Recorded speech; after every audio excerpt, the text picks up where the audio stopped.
Good afternoon, everyone, and thank you for joining us today. Before we proceed further, on behalf of the Legacy family, I'd like to thank Bombay Stock Exchange for co-hosting this event with us. I'd also like to thank our event partners, Bombay Chamber of Commerce and Industry, Elephant, HDFC, Lex Witness, and Victorinox. Our next session is a panel discussion on unlocking the value of SME through the BSE SME platform. I am honored to welcome our esteemed panelists for today. Our first panelist is Mr. Ajay Thakur, who is also moderating this panel. He is presently the head of BSE SME and is responsible for the development of these segments of BSE. He has over 26 years of experience in the capital market. He is the executive committee member of the Indian Merchant Chamber, jury member of India SME Forum, and a member of the advisory committee of GLA University. He has worked in various capacities with organizations such as Stockholding Corporation of India, Vadodara Stock Exchange, and BSE. He is credited for having launched the first ever SME platform and startup platform in India, the success of which has been recognized and appreciated by both national and international organizations. He has also been appreciated by the Asian Development Bank in its annual issue of 2013. Under his leadership, BSE SME has received the Scotch Achiever Award in 2015 and has also been awarded the Best SME Exchange in India in 2016. Mr. Thakur is also on various committees such as the India SME Forum and the CII MSME Committee. Our second panelist is Mr. Prem Agarwal, the Chairman and MD of Garment Mantra Lifestyle Limited. Mr. Agarwal has been on the board of Garment Mantra since its incorporation. He has more than 25 years of experience in manufacturing, fabrication, knitting, distribution, dyeing, and printing of garment products. Over the years, Mr. Agarwal has worked on almost all levels of the organization and has acquired expertise in various areas of production. Our third panelist is Mr. Suhas Tuljapurkar, Managing Partner, Lexis Partners, and Founder Director of Lexis Services Private Limited. Mr. Tuljapurkar has over 37 years of lawyering experience and is one of India's leading lawyers in the field of compliance, corporate governance, ethics, and legal strategies. Joining us as the fourth panelist is Mr. Ivor Miskith, the Executive Director of Indorient Financial Services Limited. Mr. Miskith is the founder and executive director of Indorient, a boutique investment banking firm which provides financial services. He provides strategic business advisory and business process re-engineering expertise to local and global firms. His domain expertise incorporates corporate finance, management consultancy, project management, and risk management. Mr. Miskith has been engaged in an advisory capacity with a variety of clients that have listed on SME exchanges. He served as an executive director, chief operating officer, Asia India operations for Morgan Stanley. He is a chartered accountant with more than 15 years of experience. Also joining us today as our fifth panelist is Mr. Archit Jain, director at Atishay Limited. Mr. Jain is a whole-time director. He has done his Bachelor of Engineering Computers from the University of Mumbai and also holds a management degree from SP Jain Institute of Management and Research, Mumbai. He has an excellent track record of building and strengthening delivery excellence, quality, talent, management, and leadership development, and is instrumental in making strategic decisions. He leverages his strong experience in the field of e-governance and IT-enabled services and his sharp observational skills to set the standards for his core management team to deliver on the precise strategy and execution. I now hand over the platform to you, sirs.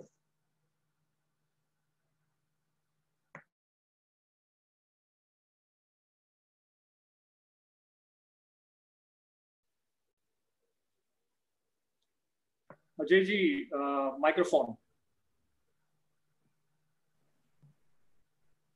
Namaskar. From morning itself, the focus has been totally on the small and medium enterprises. We all know that small and medium enterprises are the backbone of Indian economy, and a lot of people are dependent on that. They are getting their bread and butter from there. And therefore, it is very necessary for all the stakeholders to ensure that there should be a smooth growth and development in the SME space. Legacies and BSE has jointly organized this event. And today itself, Ashish Chavan, MD and CEO of BSE, has launched the software which is related to the compliance by Legacies, and which is very cost effective and user friendly software for the small and medium enterprises. I am quite sure that this will help lot of MSMEs which are into informal sector to migrate into the formal sector and enjoy the benefits that is being provided by the stock exchange, financial institutions, and the government of India. So today this seminar, which is totally towards the unlocking the value of the company by getting it listed onto the stock exchange. And I'm quite sure all the audience, especially the MSME sector, will benefit from this panel discussion. So first of all, I would like to direct my question to Sri Prem Agarwal. I think he got his company listed on BSE in 2015. Premji, are you there?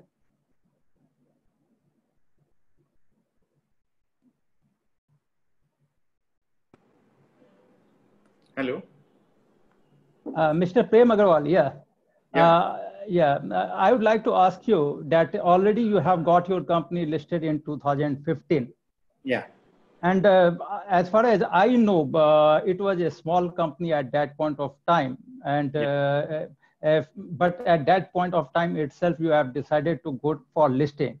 I would like to know from you that even being a very small company, what has motivated you to get your company listed onto the SME platform of BSE? Because in 2015, as far as I know, this SME platform has not got that traction, and still people were unable to believe the SME platform, the stock exchange. But still at that point of time, what motivated you and prompted you to get your company listed onto the stock exchange?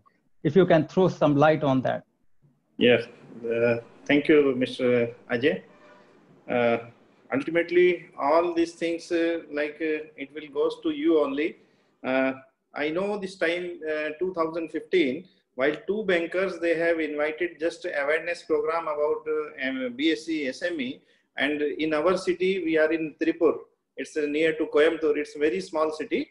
Business is used, but as far as technology, all these things, it is too much back here. But during this this seminar, once like one side is one bank and other, and in the center I found you. It's like a BSE line on that day. How you explain about yourself and about this BSE? Maximum nobody has been, I think, on that day more than 250 participants was inside, and no one has been registered with the BSE SME or in the main board. So how you explain that one side is this banker and one side is this banker, both are our associate, and both businesses like financing and all these things. So if like you want to grow your business, the major things which on that day attract to me, if you are getting some support from this bank, you are getting from some support from this bank. Ultimately, if later on you want to fly higher than that, then what will happen? Who will help you on the time? So I surprised that both side bankers is there, and how you explain yourself, what's the importance, how the persons can motivate easily. So on that time, just I thought my vision was like 2 years, 3 years, 4 years. Okay, after bank, suppose we want to fly, then how to fly? Who will provide us the wings? So these things immediately touched to my heart. And after session, in tea time, I joined you. I explained about myself. So simply I told that you just bring your papers and we will discuss. And I visit to Mumbai, and after that, within 92 days, we have completed all the formalities, and BSE has given award on the time. You are the #1 who has completed all the formalities and compliances in 92 days. So again, what happened, like जो अंदर से जो सोया हुआ रहता है ना शेर, again it wake up कि भाई we have to make some new dreams, new milestones, and these things attract me to motivate us to go for the end long vision. After we are thinking about 3 year, 4 year, 5 year, but this is after that long vision. So like that, it's attract, and you are only one word has touched to us. This my from there. Thank you, Premji. It was really very insightful, and thank you for thinking of going to get your company listed. Thinking in this direction becomes very difficult, but being from Tripur, you have decided to get your company listed onto the stock exchange. It's really a very visionary thought. Now I go to Mr. Avor, who has got very rich experience in the financial market, who has seen a long journey, and who is very much associated with the small and medium enterprises and meeting them and helping them to get listed onto the stock exchange. So, Mr. Avor, just I want to understand from you, what are the reasons, what are the roadblocks, what is the mindset of the promoters which is stopping them to get listed onto the stock exchange? Because in last 7 years, I myself has met almost 31,000 promoters, done 2,200 seminars, and today is my 85th webinar. So can you please tell me that what is stopping them? What is the hurdle that they are is in their mind, or what is stopping them to get their company listed onto the stock exchange? Rajesh, thank you so much for that question, and it's a pleasure to be on this platform and share my views. I think by the time you have been one of the key mentors who have attracted me to look at this segment and see how much of a role people like us can play. I'm hoping that when I finish my journey, I don't have to do as many seminars as you did to attract the number of companies that have finally come onto this marketplace. But some of the experiences, and this I'm sharing obviously from real life experiences, that some of the meeting that you and I have done jointly with promoters, and some of the comments that have come up from there. And I know that when we take a Q&A session also, we will have some questions and we'll be able to address them as well. But broadly from our experiences, people have said, is there a risk for me to take equity capital? And with that question, sometimes, all of us are taken aback, because when you look at entrepreneurs, you're thinking that entrepreneurs are a category of individuals who are destined to take risks, who are born to take risks, right? So, I mean, hearing that, is it too risky? Coming from an entrepreneur is very shocking. And one of the things that you were present at that meeting, what we said to an entrepreneur who had this question was, when you went to a banker, when you were growing your business, you went to a banker to take capital, to take a loan. Did you ask the banker this question? And obviously not, because at that time you felt that, no, I need the money to grow my business. So equity also should be seen as a tool to leverage to grow your business. Yes, there are some obligations attached to it, which, promoters should be very mindful. There is an element of, there is your, what do you say? It's your, I'm not getting the right word, but yes, I'll come back to it later. So that is one, I think, whether it is risky for a promoter to absorb capital. People also ask, is it too early?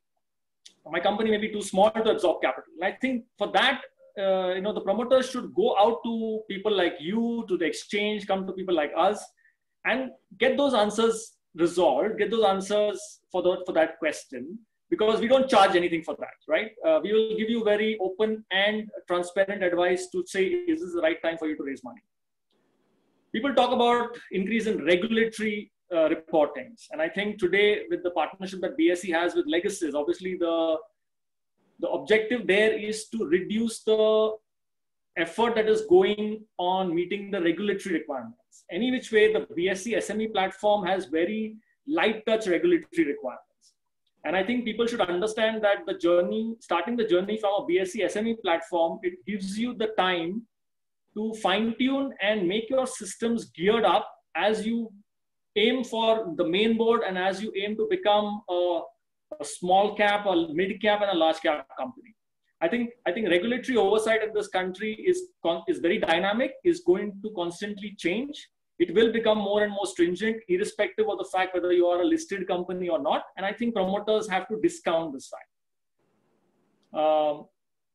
Another question that comes up is, will I lose my confidentiality on the business? Again, I think there's so much information today in public domain. Companies have been forced to present and share a lot of data. So everything is in public domain. I don't think by listing a company, it's going to change very dramatically in terms of the information that is going to be available. But yes, you can capitalize on being on a public platform and use those tools and levers. I think as we talk about the benefits of listing, I think you can use those tools and levers to grow your business and not be worried about confidentiality, which anyway is today a lot in public domain. And then there is another question which comes up is there going to be a threat for my business to be taken over by a competitor? I think historically also looking at the journey of companies in the Indian economy, I think there are very few instances, I can't recollect at this point even one, of an hostile takeover ever happening. I think promoters need to understand that people invest through the public market platform to share the growth of the company and to share the profitability in the company. The intention there is not to run the company. And I think as long as promoters realize that, yes, they have an investor base that they will have to cater to and they will have to deliver returns, I think, and just focus on growing the business, I think some of these risks and concerns are too overrated. And lastly, I think people also talk about cost. I think when you list your company, the idea is to look at this as an investment. This is an investment that will help you recover over the journey through your SME stage. And as you get into the main board, I think you will be more than satisfied in terms of the returns that you realize versus the cost that you spend. So it is never a play of cost. When you look at growing your business, when you look at buying new plant, machinery, onboarding new talent, everything is an investment, and this also should be looked as an investment. So these, I think, are some of the pointers that we've experienced in our discussion with promoters. And if that answers some of the concerns that people on this panel have or on this audience have, great. If there are more questions, then we'll take it during the Q&A.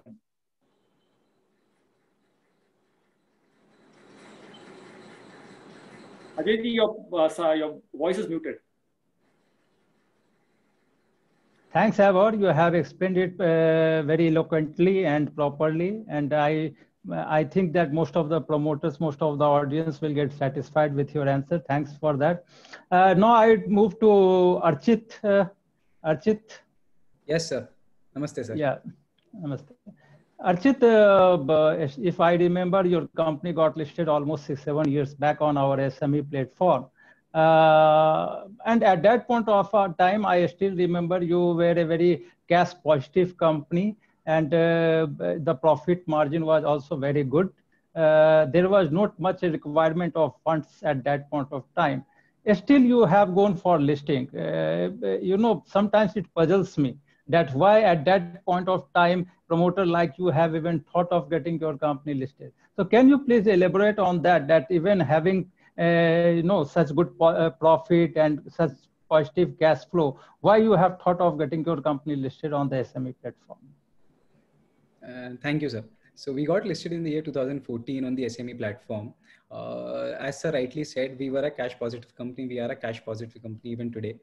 The profit ratios are always on the higher side when we, for our sector, for the services sector. The only thing which has really pushed us was we always aspire to grow, to outgrow ourselves, to outgrow our vision. And I still remember my father and I, we both were discussing about a few talks and how to take it next step, how to take further and what to do, what not to do, or, where to go. And luckily during that time, we got in touch with Ajay sir. And as Prem sir rightly said, that the way he talks and the way he explains about the platform, the SME platform, and how it really helps us unlock our potential. Because most of the times we as SMEs are always into operations, always into getting into the day-to-day activity. And we wanted a push which could really, take us to the next step. And getting ourselves listed was one thing. And we never really wanted funds when we got listed. So that was not the primary concern. We always had this push that, we wanted to get on the next stage, migrate ourselves to the next stage, grow. And during that time, business was good. Even today, during this Corona time, also business is doing great. So we are always comfortable in that part. When it really comes to the other part of the business, this is something which always motivates us. And somebody like us sitting on such a big platform and coming over here, I mean, these are some of the side benefits of getting listed on the platform. And apart from this, other benefits as well. But yeah, the major part was a push which gives us to take the next step. And that was the biggest biggest thought process behind getting listed on the platform. Thanks, Archit. Suhasji? Yes, sir. Suhasji, first of all, thanks for launching this platform. And I'm quite sure that going forward, more and more SMEs will get benefited because of their compliance software. I would like, I would request you to, can you please give a, some insight about this software and how it is going to be useful for the small and medium enterprises? Because, in our country, most of the SMEs are very much scared of the compliances, and that's why they don't move from informal sector to formal sector. And that's why we are not seeing a lot of companies getting listed onto the stock exchange. So they are very skilled, entrepreneurs, but they are unable to grow because of some fear psychosis or something like that. So can you please give some insight about your software and how it is going to help the promoters? Sure, sir. Thank you very much. Thanks a lot, Ajayji.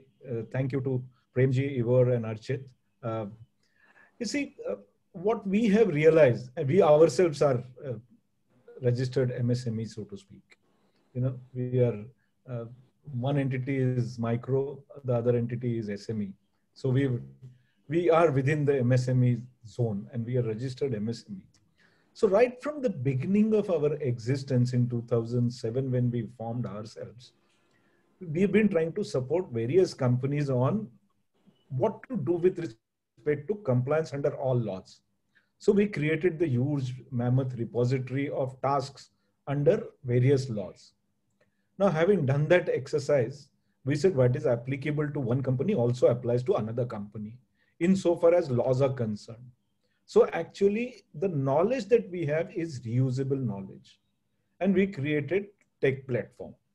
So actually, with Tech Platform and reusable knowledge, we are able to reduce the costs phenomenally, so that on a very clear subscription-based model, we are able to provide what are the compliances and how they have to be complied with under various laws that might apply to every business. So this is, the journey has been that when we learned that, from very, very large companies that we work with, we have realized that the same laws apply to MSME as well. You see, that's where I think we said, the second aspect is, when you are actually at the cusp, when you're not listed and you want to get listed, we actually tried working, and we have worked with almost about 6 to 7 companies in that space. You see, that point in time, as Ivorji mentioned, you see, the costs of getting listed, the benefits really come to you when you're migrating to the larger boss. You realize the difference between the cost of getting listed on the larger boss and when you migrate from small to large boss. I think there's a huge cost arbitrage and cost advantage to the SMEs. So when we realized first time when companies are getting listed in SME platforms, I think they need a lot of hand-holding insofar as compliance and compliance regime are concerned. We compared our legislations with what is the Jobs Act in the US.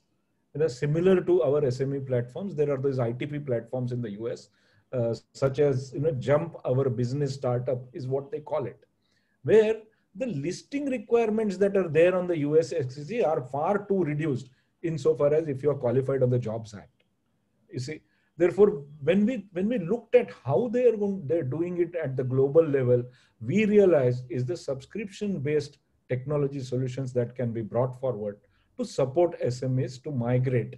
And I think that's the space that we are trying to occupy today in terms of the solutions and compliances. One other aspect that we're trying to bring in there together is the ethics about businesses.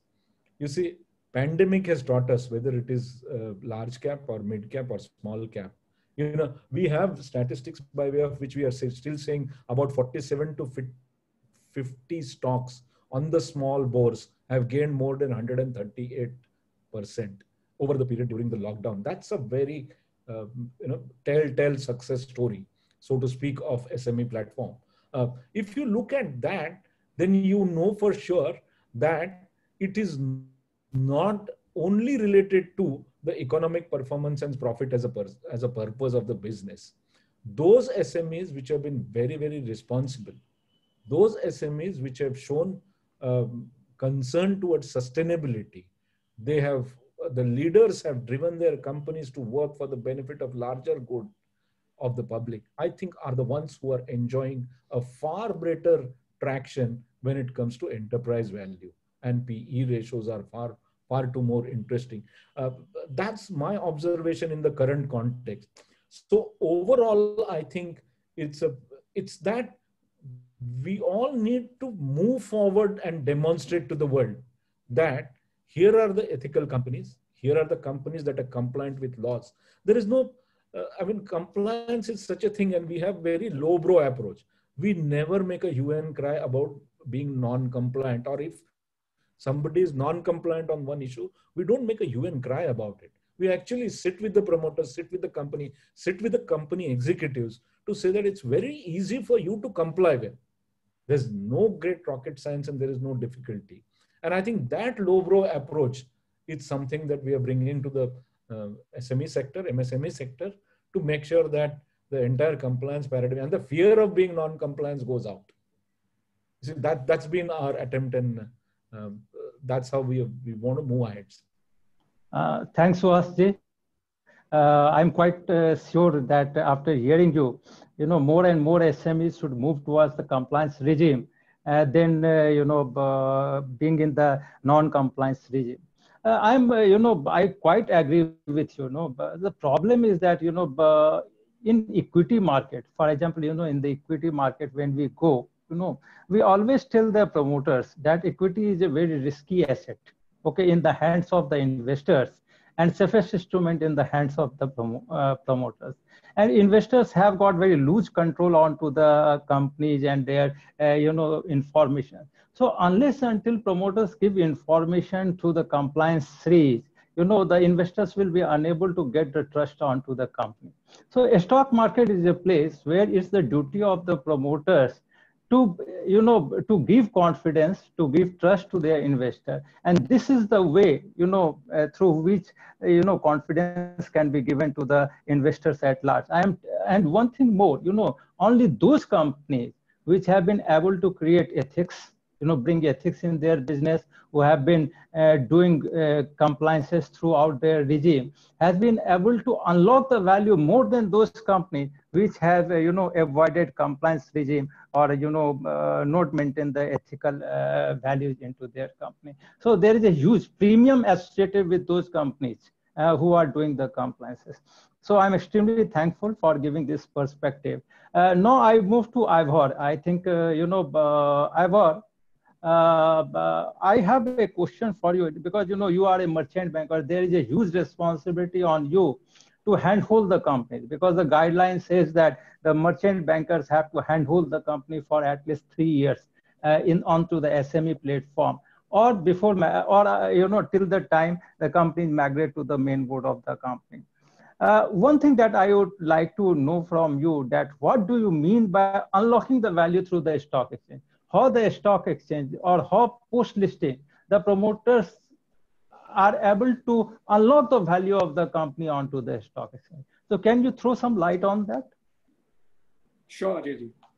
So firstly, I think the way Suhasji has summarized at the end, wherein unlocking value for a company is a factor of how the company is run, what is the growth potential of the company, what is the vision of the promoters, how ethically the company is run, and what are the corporate governance standards. A lot of these are intangibles, and every investor in the industry will have a very different factor to put on all of these intangibles, right? But so like I said, I think unlocking value, you need to, is primarily applicable to a company that fits into these criteria, the categories. What is the meaning of valuation today? And obviously, depending upon which, the size of the company, which sector it is, what are their listed peers, a lot of the valuation norms will get fine-tuned and will alter, but we are using a very core and a very simple example to define valuation. So, for example, today, if you have, say, two companies, doing a turnover of 25 odd crores, they have a profit after tax of 1 crore and an equity capital of around 4 crores, right? So for an unlisted company, the book value will be 4 crores. And if tomorrow the promoters decide to bring on board either a partner to collaborate with or decide to exit the business, then that is the starting point for, those type of transactions. It is a very close-knit transaction. The book value would be the starting point, and then maybe depending upon some intangibles that are there in the business, there will be a premium associated with it. But again, a value that gets defined by one or two individuals, and a transaction is done and dusted.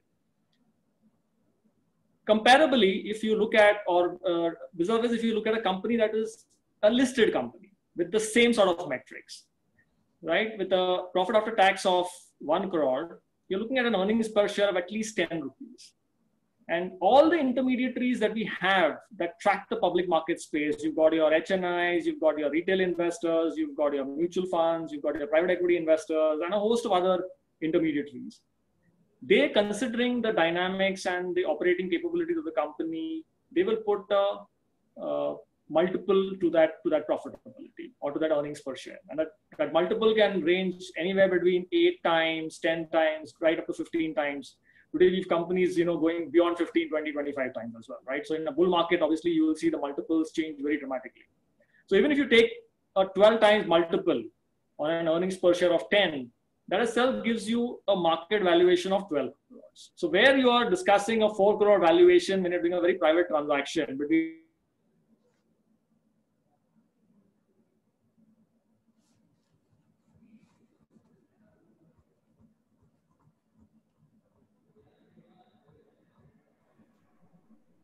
I think Ivor got disconnected.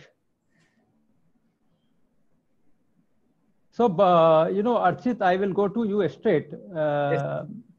Archit, I want to understand from you, because what I have observed, the same question I will like to throw to you, because, most of the times when we meet promoters, we found that promoters after 3-4 hours of debate and discussion, got convinced. But after that, when you meet to his friends, relatives, advisors, etc., he refused to get his company listed onto the stock exchange. So there's some fear, some sort of fear comes in their mind. I want to understand from you that do you have also experienced that sort of thing from your near and dears and friends and financial advisor, whether they were positive or they were not so positive? Tricky one. There's always, so whenever we get an idea, so there's always a tendency that we always come and discuss with the people we really know and we really trust. And coming from a background of SME, so the kind of advisors we have, so we only see the upper side of a news, or we see the news channels and we create a notion about something. Stock market में ऐसा होता है, stock market में वैसा होता है, and then there's a fear of unknown entity which always comes and creeps in. To be honest, there were a few factors wherein we also face this thing, but the will to go ahead is always a promoter's will. It's always it's, you want to get ahead, you go ahead. Because many a times there are situations where we are stuck. So we ask the people, the purpose of asking is to just understanding the different perspective. But ultimately, it's our journey, it's our story.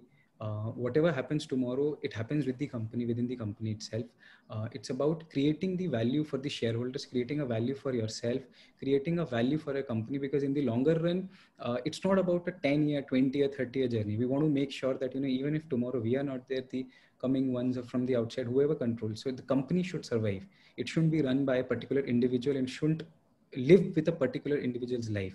So obviously there are factors which do tell you to, or they make you, they scare you sometimes, but it's you have to take your own decision. And but when we really so when we face such a situation, we always, you know, luckily we had certain people who were also on the platform. We had you by us on our side, and then we had a quite of advisors also. So then we got a clear picture of people who are actually in the business. So जो उस मैदान में होते हैं, जब वो advice देते हैं, वो काम की होती है. जो फील्ड पे ही नहीं है, क्रिकेट मैच में स्पेक्टेटर के सबसे ज्यादा कमेंट आते हैं, खिलाड़ी शायद सबसे कम करते हैं. तो ये I guess this is how I would summarise it. That's a great way to summarize. No, I would like to go to Premji. You know, I would like to know from you that you know, how was your journey? How was your last 5 years on the SME platform? How your business has moved up? How the BSE SME platform has helped you in you know, creating visibility and trust into the market, and has it helped in growing your business? I would like to hear from you that what was your business when you got listed, and what is the business now, and what was the journey in between? Thank you, Ajay ji. It's a good question you asked, because we started with a very small dream, but once we listed in 2015 and we met 2-3 times, we attend all the programs and everything. So during this one, we created different dreams, next stage journey, how to achieve it, how we can do it. So main thing, before getting to anything, we have to create our dreams. So these dreams has been created in during our last 2016. We attend 1 or 2 programs, then 17. So during this one, we planned in 10 times. Then how to reach it in a small city, how to we increase our product, how to reduce the cost. From the beginning, cost is become our strength. And 2 years before, why we decide our vision, core values. So on the time, one question came vision. So my vision, our company vision is 80% of Indian population can afford our garments. So our vision is like that. One day will come, if 80% of populations will open their cupboard and they will find that our clothes there, then that's that type vision. So how to reach it? So this becomes, while we are meeting with this type of generating persons, then we have created, and every year we got the award. Sometime Abdul Kalam, one time Abdul Kalam award, wife got it, myself for the social platform plantation program. So always we are meeting with the departments, all IT departments, they are inviting us. We planted almost 10 lakh trees in our small city, nearest within 30 kilometers grown, and we are taking care of all these things. So these things now, while we are connecting with the social and all these things, so in last 2 years, we almost did double. So this happened because of our vision, long vision, and then what we are seeing, surroundings. So dreams always will, we can create while surroundings is good. We are 1 year before, while we got a chance again with Mr. Ajay Thakur, he came again to, I think in the tea association, you again came here.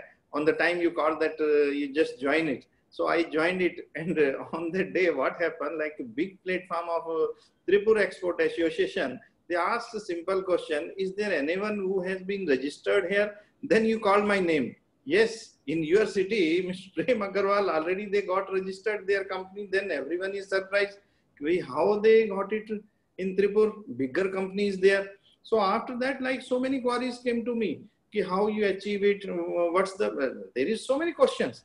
What is the risk there? How you are managing there? From Tripura, it is very difficult to get even a chartered accountant to complete the compliance. Compliance becomes the main thing. So these small questions, and what will happen, they are discussing their questions with the person who is not linked with the BSc or SME or compliance. So what they will suggest? They don't know about these things. So they will suggest just to take care, just take care. So this type suggestions and we are today we come to know that all the compliance and all these things, we have some professionals there. So this is the major things. Like in last, we started with 10 crore rupees turnover in 2015. And last year we completed almost 100 crore rupees in our company. If you will associate companies also again 100. So altogether, if we go, we are cross like 200 crore. So this is giving us a boost. And along with me, it's a long journey. My full family is in the business. My wife, she's handling entire domestic business from last 10 years. So my daughter, she's handling more than like 1,000 persons. She's handling production, totally designing part. So everyone now, my son is also with us. So complete family in the business. So once we create our dreams, we have to talk together and then we can mature all these things. So during this 5 years, I think whatever we never thought that we will reach up to this platform. So this journey always happen with the surroundings, with the right advisor. This is the main thing. Thank you, Premji, for your insight. Now I would like to ask Suhasji. Suhasji, you have been in the thick and thin of the SME side. Okay, and you must have been seeing their business, very minutely and understand their frame of mind.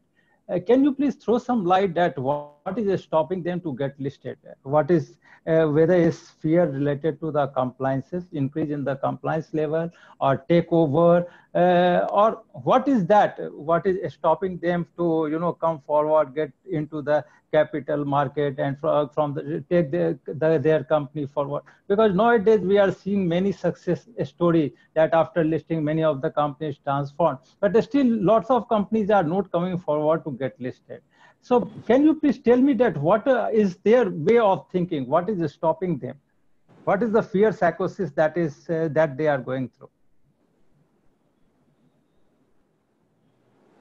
See, Ajayji, I want to ask you a very small question first.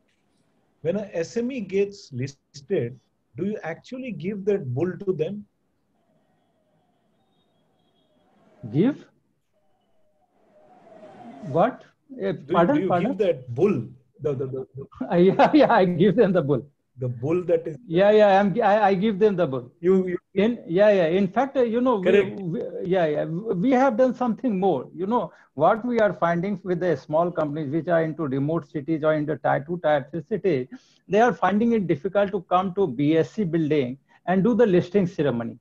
First time BSC has started, whereby we are doing the listing ceremony in their cities itself.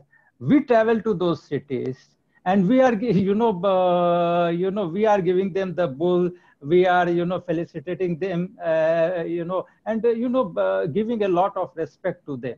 They are also calling their friends, relatives, and everybody there. And, they feel very motivated, at that point of time. So my take is that the color in that bull, the red bull, is missing. Okay. What is missing is that aspiration, as Premji mentioned, which is to fly. You see, if you've seen the Red Bull ad, and I think all of us have seen that ad, it actually says that we will make you fly. Have Red Bull will make you fly. You see, the first fundamental principle which I have really realized is that, you see, traditionally in India, and I've worked across even when I was a student of law in 1984-85, I used to work with Tiny Industries Association. At that point in time, micro wasn't the concept. They used to be called as Tiny Industries. And I worked with Tiny Industries Association. One of the problems because of the subsidies and the benefits was, if you are small, continue to remain small, then only you will get these subsidies and benefits, was the old mindset which was there. So actually, people didn't have wings. People didn't have aspirations. They didn't have stories like Premji's story here to say that, I want to dream big. And I think the first element that is missing, which probably with this definition now being kind of amended by the government currently, it might kind of lead you to believe that, moving from small to big I'm not going to lose out financially. I'm not going to lose out on the benefit. I'm not going to lose out on the price preference. And I have this aspiration of becoming big. I think, sir, the first factor is this bull or the Red Bull kind of an issue, where I think you need to make them fly. You need to make them aspire. And I think that aspirational aspect is the first primary issue there. Once you have that in place, I think what Premji again mentioned, and which is also what Archit mentioned, was getting your ethical quotient right. Now, if I were to look at currently even the small cap or the mid cap companies on the larger boards, what Premji has done in terms of planting trees, how many companies even on the large board today can actually take pride in saying that I have given back to the environment? You see, we all know the textile business globally also, zero effluent discharge and ZD, zero discharge of effluents is one of the most critical compliances that textile industry has to undertake. From that perspective, I think your consciousness to your sustainability and largely the environment plays a pivotal role when you're talking and competing with anybody at the global level. I think if somebody says that I have planted 1,000 trees, okay, and in a global context, you are much more competitive. So if you've got your aspiration right, and the second element that gets missed out is this ethical parameter and a vision that if I have to compete at a global level, I must get my sustainability quotient correctly into my business today. And I think most of the SMEs are driven by entrepreneurship, are driven by technologists and entrepreneurs, so to speak. So therefore, their ability to reach out on issues such as compliances and governance at times is limited to their 6-degree connection, so to speak. So institutionalizing this aspect about ethics, compliance, and governance to support SMEs and create that capacity, give them that Red Bull, sir. We will all come together to make sure it happens. I think that is missing in current context. Another area is the perception issue. I think that's slowly changing now. But I think the earlier perception on listing of SMEs or SMEs going to the capital market was that there were some rogue elements that, and all of us know that a few rogue elements can actually mar the reputation. But I'm sure on a long-term basis and long-term sustainability, I think that perception is changing and will change very soon if we bring forward, Premji, or we bring forward Archit in terms of what their experiences have been. So I think, sir, what we are doing here is filling that gap. Your question is, what is that gap there? I think we all filling that gap there so that we have better success stories moving forward. Thanks, Swasib. I think, I fully appreciate and agree with your points. And frankly speaking, after listening you, I think that, people like you should go more often to tier 2, tier 3 cities to give them the guidance and the suggestions that you have just now told them. I think we have to tell our promoters and the entrepreneurs to have the wings so that they can fly as high as they can with ethical quotient in their company. I fully appreciate and agree with you. Thank you. Thank you, Swasib. Just one thing I must say, and I take this liberty of announcing with full consciousness from our team of Ishan and Jaideep. You see, sir, till March, we are not going to charge a single rupee to any MSME that comes to us with respect to this compliance platform. Okay, we will not charge them anything because we know the kind of stress that everybody has gone through. And I'm happy to extend this. And I'm very, very grateful to Ishan and Jaideep, who have actually told me saying, forget the commercial angle here. We want definitely sustainability built in. We will not charge a single rupee to MS. No, of course, I will suggest this to our SMEs which got listed on our stock exchange. And I'm quite sure that, this gesture, this kind gesture that you have shown will help this SME which is suffering from this COVID pandemic to come out because even a small thing matters a lot for the SMEs in these tiring times. Thanks a lot, Suhasini. Thanks a lot. Now I will go to Ivor, because I missed you during your talk because you lost the connection. You were talking about unlocking the value of the company, and today unlocking the value means a lot. I think that the things, and again, it's part of that flying wing that we have to give to the promoters of the SME. Okay. So can you please continue with your with your talk that you were giving on this unlocking the value of the company? Sure, Aditi. And sorry about the disconnection, which I think is part and parcel of today's life, where we are doing everything online.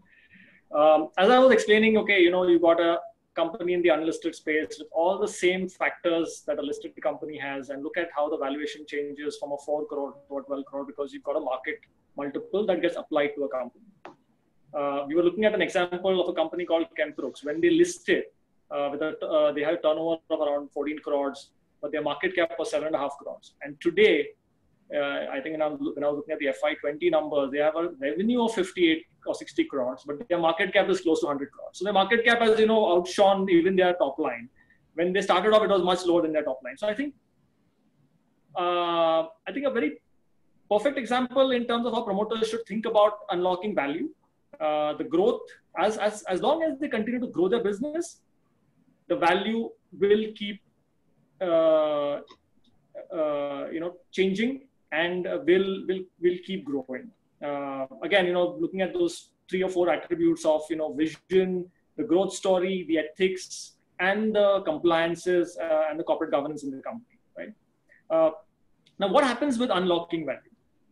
Unlocking value, it positions you to then not only create value for yourself as promoters, but for other stakeholders as well. So your landscape of stakeholders will change. You will have, on one hand, you will have the investor community.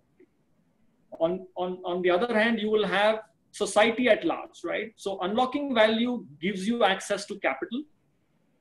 Use the capital to grow your organization, to create employment, to create opportunities in this country, and create wealth for yourself and your investors. And I think society at large will benefit from entrepreneurs who think like this and who clearly look at the public market route and the SME platform to unlock the value of their enterprises.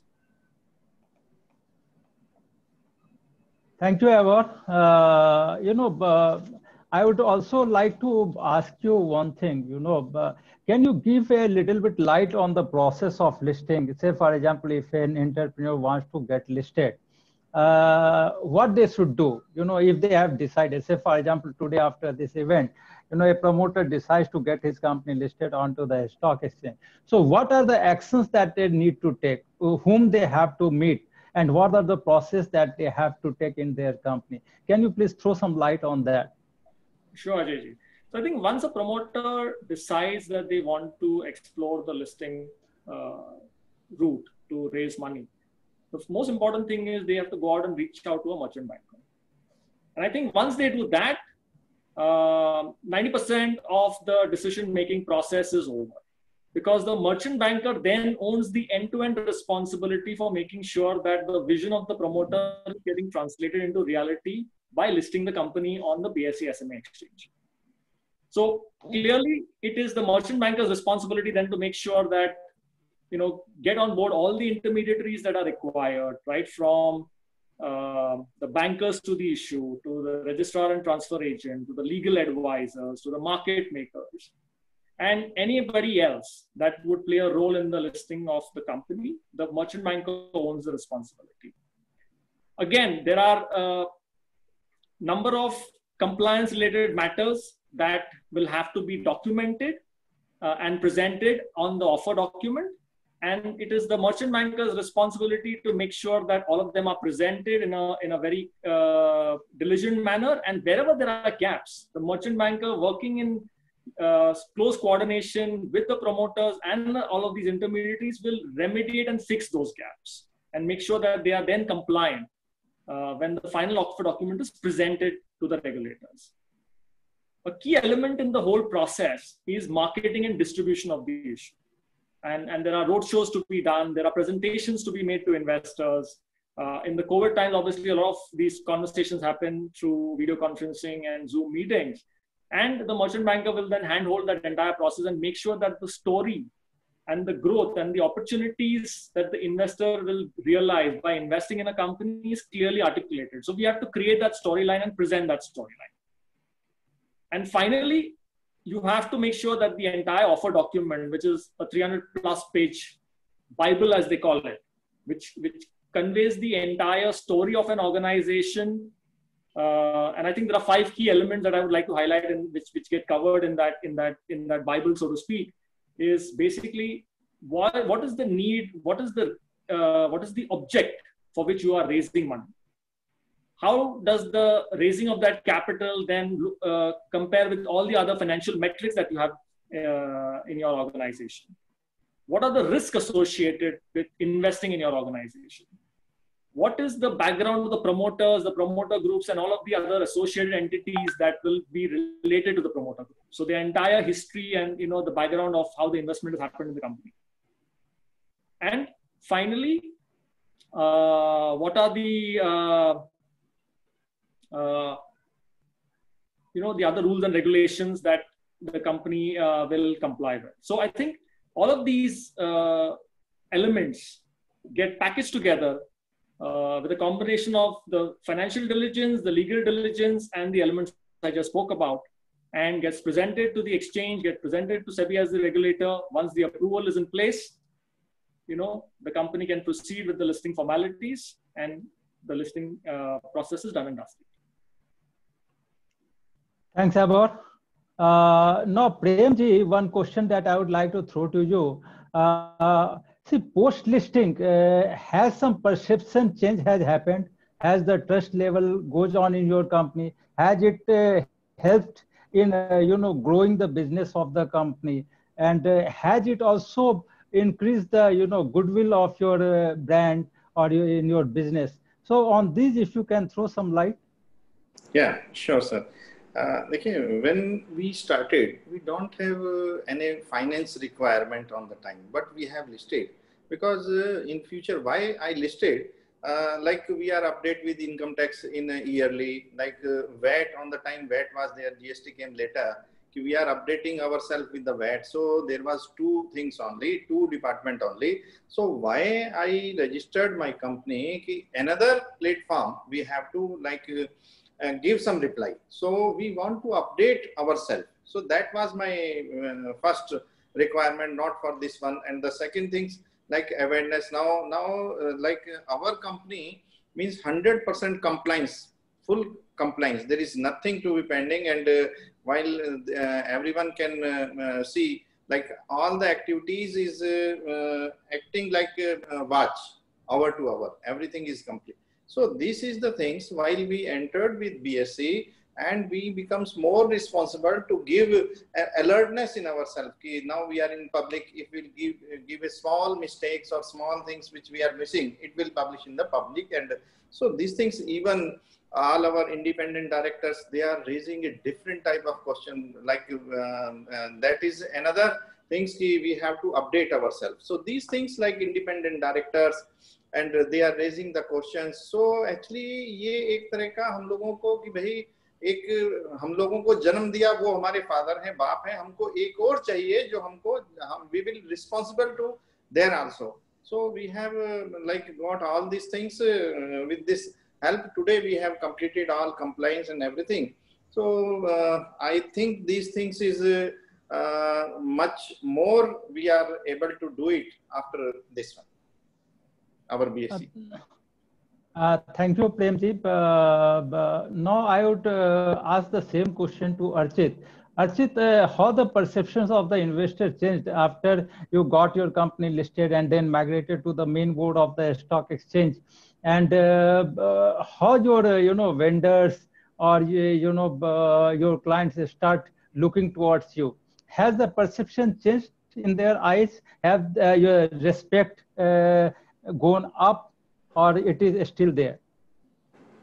The biggest takeaway of it is, instead of, I would not say investors, I would say the entire ecosystem where we work. Being a listed company gives a lot of leverage to the name how we work with. So that's the biggest thing which we get from getting listed. And compliance as a whole, as a word, if I have to talk in a layman's word, is about the trust you get in a company. A complied company is always trustable to do business with. And just so that you know that if a company is complied or not to all the norms which are there, is the best platform is being a listed company, because that comes as an underlining for a listed company. So if I have to share my experience, even today, when we go, I'm a tech company, so we do a lot of tie-ups with strategic level tie-ups with a lot of banks, with a lot of companies, with a lot of people across, and a lot of competitors also. But one underlining thing is, the moment we say that we are a listed company, the tone of the conversation changes completely. And the biggest reason is not that we are listed. The biggest reason is that we are complied with everything which is required. And most of the cases, we are way more complied than who we are getting associated with. And that gives us a lot of leverage in the market, a lot of leverage in the negotiation part. And ultimately, it's one of the values which we get from being a listed company. And that's the biggest thing. So when we go and talk about a product, let's say, and we go and sell it to the customer, the very same product, he's taking it from, let's say, another competitor. So sometimes, and this is a personal experience, sometimes the defining factor has been the compliance, because everybody say that, they are complied. I mean, there's no other word. No one can say that, so I'm not complied, hence I'm selling low. People want to buy value. But when they see that, another company is a listed company, is a compliant company, they go online, they see, even my civil people go online and say, sir, ye dekho, BSE ki website pe hai. The moment of trust. And that's where we win the game even before it starts.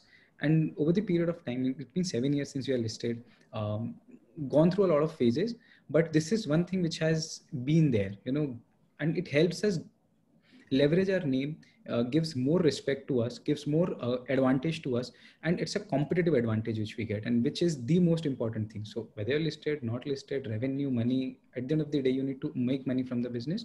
And that's where this thing, being a listed company, being a compliant company, a company which is 100% compliant, compliance wise, helps a lot.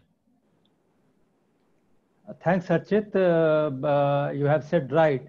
Now I move to Ivor and want to ask him that as a merchant banker, what you can offer to the promoters which are coming to get listed. What is your plan of action? How you are going to take them to the next level? Because, in the SME platform, it is totally different ball game. It's not like, main board company where once you get the company listed and the job is over. But in the case of SME platform, SEBI guidelines had put a lot of onerous responsibility of the merchant banker, and that's why in the beginning I was finding it very difficult to get the merchant banker whom I get ready to work on the SME platform. So first 1 year or 2 years has just gone away searching for the merchant banker for the SME platform. Now obviously we have got substantial number of merchant bankers. So from you I would like to ask that what is in your mind? How you are going to take these companies to the next level, or you are going to do the hand-holding. So what is the value proposition that you are going to offer to the through the budding SME promoters who wish to get listed onto the stock exchange? Great, Ajay, thank you so much for that question. And one of the things that I think I will live through this journey is obviously working with people like you to try and see how much more we can influence some of the regulations that hinder the growth of this marketplace. Obviously, there are a lot of learnings that we've had through some of our first transactions, and that will be something that I would love to share at some stage.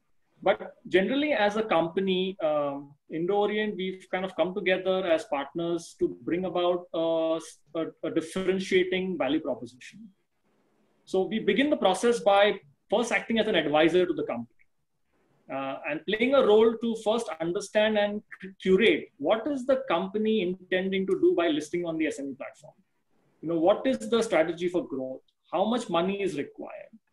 and then work backwards to see whether, looking at some of the financial numbers, whether the value and the valuation parameters, whether the listing process will allow the company to be able to raise the capital that is required to fund their growth story. So I think curating that whole storyline is very important, because at the end of the day, as you rightly said, there is a huge responsibility on the merchant bankers to make sure that we align the investor's interest in investing in a story. This becomes our primary obligation, because we have to balance our role between what we do for the promoters and what we do for our investors. So when we play the advisory role, obviously we also make sure that we curate a good storyline that we can present to potential investors, who will then become a part of the company's growth story once the company becomes listed. We then also, and I just want to caveat there that a lot of this advisory role is completely non-chargeable, because we want to make sure that the company clearly understands how they want to position themselves when they tap the capital markets. Once the storyline is done, we then, while in parallel, we start the process, and the promoters are on board, saying that yes, we believe that this is the right vehicle for us to use. We start the process of creating the offer document and getting on board all the intermediaries. In parallel, we start then showcasing the company to our network of retail investors, HNIs, and the institutional investors. So that process begins much early in the game, so that you're creating a lot of interest in the company. Clearly, as you rightly said, the SME platform is the starting point in the journey of the company in the financial market space. And we clearly believe that we want to be associated in that journey and help the company unlock its true potential once they migrate to the main board and further on. I think every promoter needs to realize is that the SME platform is the starting point. And there is a long journey that they have to travel and traverse before they reach their full objective. It is similar to a promoter having run his company for 15 plus years, right? So it is not an overnight journey. It is not something that will give you results immediately. You have to go through that process, and we are more than happy to partner with promoters who want us to be a part of that process, because at every stage there will be a role for intermediaries to play, to be able to position the company and to be able to make the company attractive and constantly keep communicating that storyline.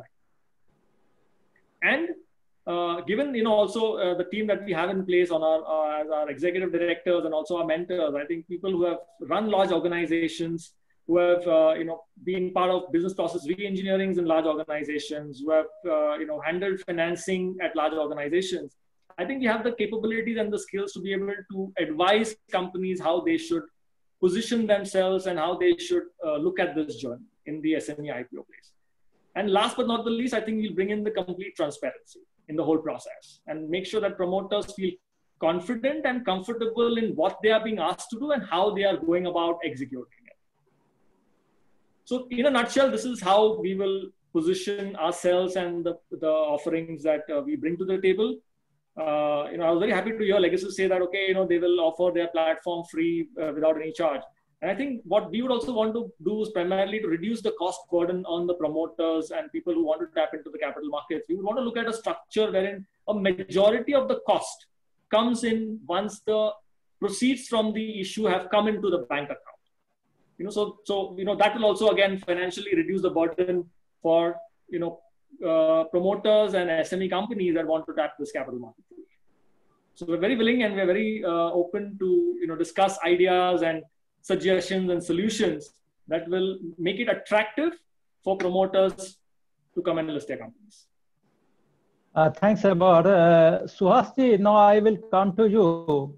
And if I have to ask, seeing your rich experience and also being a SME promoter, what are the 3 key suggestions that you would like to give to the SME promoters which can help this company grow to the next level?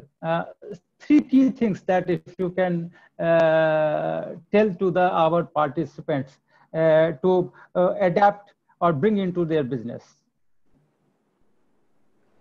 See, sir, I think, Ajayji, a very good question. I think if we were to look at and learn from whatever has happened till now, I think, as I mentioned, the first first element is about the vision, about the aspiration, about, and as one of our mentors, Dr. Marshall Kirk, is saying that the human mind does not have limitations. You see, our thought process means no bound there. You see, we are not bound. We are not bound by anything in terms of thought process and thinking, and therefore, I think being aspirational is not bad at all. In fact, it would help every promoter, every entrepreneur, every SME in terms of how do we look at global reach. There have been tremendous success stories around these, and I would say that is the first element that needs to be brought in. I'm just going to kind of digress a bit here to prove my point or to articulate this. Is, you look at the current context today. You see, in the context of COVID-19, whatever has happened, the economies have shrunk. You see, we have seen a negative GDP today. I mean, it's completely gone. The first quarter is almost about 25% in India. There is a talk of second quarter coming up a bit. It will not be as bad as the first quarter, is what everybody is believing. We have had some figures on GST, and we have had some kind of indication today that there seems to be GST is up by 3.8% year over year when we talk about September. The new registrations of the companies has become higher than January 20, and the recruitment has picked up. These are authentic government and non-government both together have realized this. Therefore, we are seeing signs of some element of recovery today. Some element of, which will require a lot of, repair. There is a lot of reset required. There is a lot of reimagination required. Everything that is kind of prefixed with re will be required. Whether you want to look at re-engineering, you want to look at rethinking, you want to look at redesigning, you want to look at reskilling. I think all of this together with 2 or 3 Ds that are there today: digitization, decoupling, and deglobalization.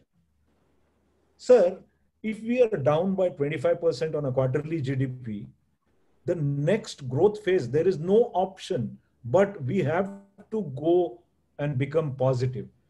Which sector is going to give you that growth today? I think it's the SME sector that will have to give that growth today. And therefore, I'm kind of trying to say this again and again, is that if entrepreneur today understands that through reskilling, through decoupling, through digitization, he is able to aspire and have those wings to compete at a global level, sir, is the SME sector that will propel this growth. And that's the first factor where I think the kind of element of aspiration, element of entrepreneurship is the first element that I would like to say again and again. The second part is in terms of compliance, grace. I broadly call this as a grace element. You see, where you talk about governance, and governance is not a domain of very few consultant in 5-star hotels discussion. No, governance is completely demystified element, which every entrepreneur understands, every promoter understands, every professional understands. That governance, risk. Again, risk is a critical area with a view. Again, I'm not saying it's kind of a huge consultants issue. Risk is very critical. If I'm going to kind of do some imports from Bangladesh, okay, what is my risk if the entire factory or the building where 300 brands were there and completely collapsed? I think Premji would know that. I think if that is the risk, how do I kind of mitigate that risk? Is every entrepreneur knows, every SME player knows very well, sir. Therefore, understanding risk. The third element is actually looking at and getting yourself assured from time to time. So GRA, the assurance, which you need to revalidate time to time again and again, whether you call it audit in terms of your processes, whether you call it in the people assurances with your teams. So assurance is an element there. Then focus in the middle is compliance. You see, Grace, C is compliance and E is ethics. Of course, we added with Grace IT, which is IT, and IT enability is critical and must in today's context. if you look at, so the second thing after your aspiration and vision is actually grace it. Your business ought to have that grace it element into the business itself. That kind of makes sure that you are there. The third element which I would want to emphasize and very clearly is the social responsibility. Because if we have to build in capacities to compete at a global level, sir, the social responsibility coupled with sustainability. And I must draw a parallel here from, let's say, SMEs and their journey in Switzerland, SMEs in Singapore. Sir, they are SMEs. I mean, the 90% of the business in Singapore is SME. And they're not restricted only to Singapore, but they're doing regional business, at least if not global. They are SMEs. Sir, the pharma companies in Switzerland are SMEs. And that's how they started off there. So therefore, I'm saying the third element is this social responsibility with global competitiveness in mind. I think these are three elements. If you were to ask me, what is it that, and you see, I'm coming from my own experience, sir. When we started off the business, I can kind of digress and give you just 2 minutes. Is, we realized that we could do something at a global level. Because I worked in various companies, including multinationals, I understood that we have a proposition. That's how we started working in this space. And slowly we kind of enlarged, only based on our knowledge that today we are operating across 60 countries and trying to tell them how to comply in their own jurisdiction. So, sir, I think the three elements that I would say is these three: aspiration, grace it, and of course, global competitiveness with social responsibility. Thank you, Swasti. I think these are very important elements that a promoter must imbibe in their business to grow it to the next level. Moving to Premji, just for two minutes, I would like to ask all three of you. Premji, now you are moving on to the main board of the stock exchange. Do you have any fear in your mind that post migration you have to do more compliances, and are you really fearful of that? Because SME platform, of course, it is a very relaxed compliance atmosphere, but of course when you will be moving to the main board, you have to do more compliances. So are you fearful of that? Are you scared of that? Thank you, Ajay. Thanks. Good question you asked. We entered in SME itself just to update ourselves. So there is no question for no fear for that. From last 3-4 months, we are like approaching, we are doing daily. So 6 to 7%, 8% group is there. So I'm just watching how it is moving, how it's going on. So 90% our everything is already completed. And during this 6 month process, almost now 6 months completed, and very soon we will reach to the main board. And not a single a question came in my mind. We developed a good team. They are doing. I am just watching. Even like a single side, they have never asked any question to me because they are all familiar with our systems. So where to approach, to whom to approach. Some Bombay team is there. Even some Rajasthan team is there. So all together, independent directors, whatever they want to get it, all are well connected. And I think it's like very smoothly we are transferring ourselves to the main board. There is now, because now we have in next level, we decided, and what my idea is always be positive. Like during this Corona in April month, sometimes we are thinking that what will happen, either this company will open, this our industrial park will open or not. So, but always we are very much positive. It is going on not with our company, it is completely with the complete our society or with India, with all over world. So like in 12th May, we have opened our company after 45 days and immediately we got opportunities for mask. So we never thought that our company will make masks. So lakhs and lakh piece we have produced in 15 days out mask. So if we are positive, so nothing will stop us. So this process we started before Corona. we have to reach to the main board. So during 45 days, so a few things will affect it. But even after that, everything has been completed. In the next last 90 days, we have completed and crossed all these things. There is no fear, no question, nothing is there. If you are positive, so my message is to everyone, be positive and focus on your goal and believe in universe. Whatever you want to make, just make your dream and say to universe, universe will help you. It's my sure. And no need to worry for anything. Thanks, Premji. Archit, you were on SME platform and then you migrated to the main board.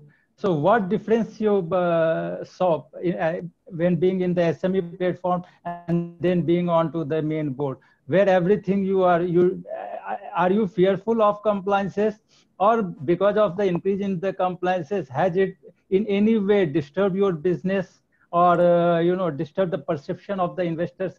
Can you throw some light on that? Thank you, sir. We got migrated 3 years back on the main board. The idea was, again, as Premji said, that to grow ourselves, to make sure that we are growing. So danger or again, the word which I use, the fear of I don't know what, never came into us, because we've already experienced and we've moved past that. So that was not there. Some compliance have increased. The biggest one is the quarterly results or the quarterly reports which we have to file with the board and the exchange.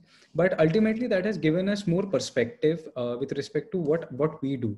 So previously, when we were not listed, so every year we used to give financial reports. Then it became half yearly. So the transition from SME board to main board has been so smooth that the thing which sir just asked, that how much difficult it has been, it was just a journey.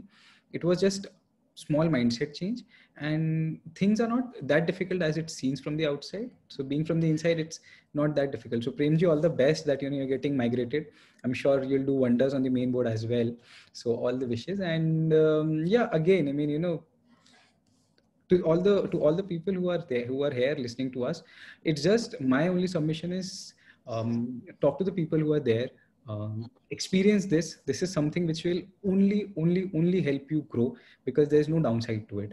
Whatever we all had done before, because we all have experienced similar journeys, been through, the journey has been same, the timing has been different, but coming over here, it is only there's nothing wrong which I can say about the entire ecosystem of either compliance or the listed company or being whatever it is. So it's, a lot of things are there, but this will only help us grow ahead and make sure that we create something for ourselves, something for the society, or something for us, and give back to whatever we are doing.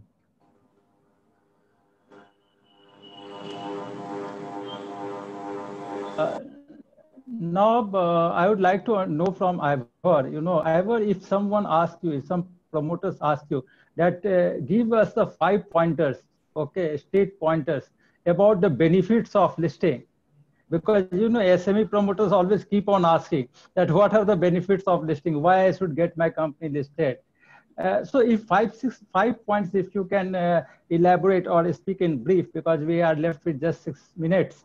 So if 5 points you can touch upon, so that the participants can get benefit out of that. Great, Ajay. Thank you for this question. I think some of the benefits have already been articulated by your other panelists, and they have had live, real-life examples to share. I think one of the biggest benefits that you can get by listing is listing should be viewed as an opportunity to brand your company, to create visibility for your company. Yes, the visibility happens with a set of financial intermediaries, right? But again, it is very important to know that this is the financial intermediaries who will have the wealth to invest in your company. This is the route through which you can raise money and you can sustain the growth strategy of the company. And tomorrow you want to become the next Reliance, you want to become the next Rosari, for example. That's where you will need to constantly reach out into to raise capital. So I think you have to look at it from a perspective of branding.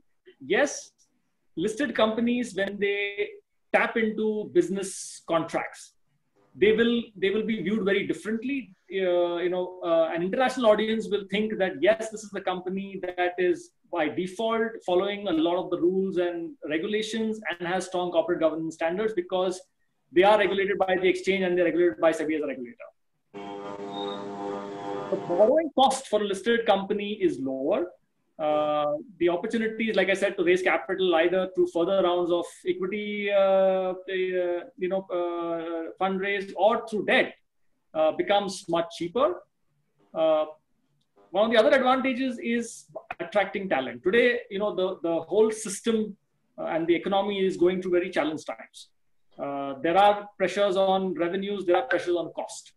But at the same time, we all know that we have to run the business and we have to continue to retain our talent, right? So one of the ways that you can do that is by reducing your fixed cost and giving employees ESOP options, wherein they will get compensated by the growth in the company. And one way by which employees will be able to realize those ESOPs is when your company gets listed. And they will be able to reap the benefits of the efforts that they have put in. Clearly, then there is also the opportunity to increase your corporate governance. Again, any increase enhancement in corporate governance standards automatically translates into better valuation of the company. There are tax benefits to be had when you want to offload additional equity in the company. Vis-a-vis when you do it as a private limited company, and we can get into those details when we have direct conversations with people who are interested. So all in all, I think there are a number of benefits that are there that a company can realize. I think the promoters have to be very, very mindful. What exactly is the benefit that they want to reap from this process, and accordingly, use this opportunity to realize that benefit. It can be one, it can be all, it can be some. Thanks, Abor. I think, Suhasji, you want to ask some question? Ask one question. If you can ask it fast, because we have only 2 minutes left. I want to ask a question to you. Please. We have had these indications from the people who are wanting to get delisted. And probably you know where I'm hinting at. So delisting is predominantly kind of being sought after by people questionable practices.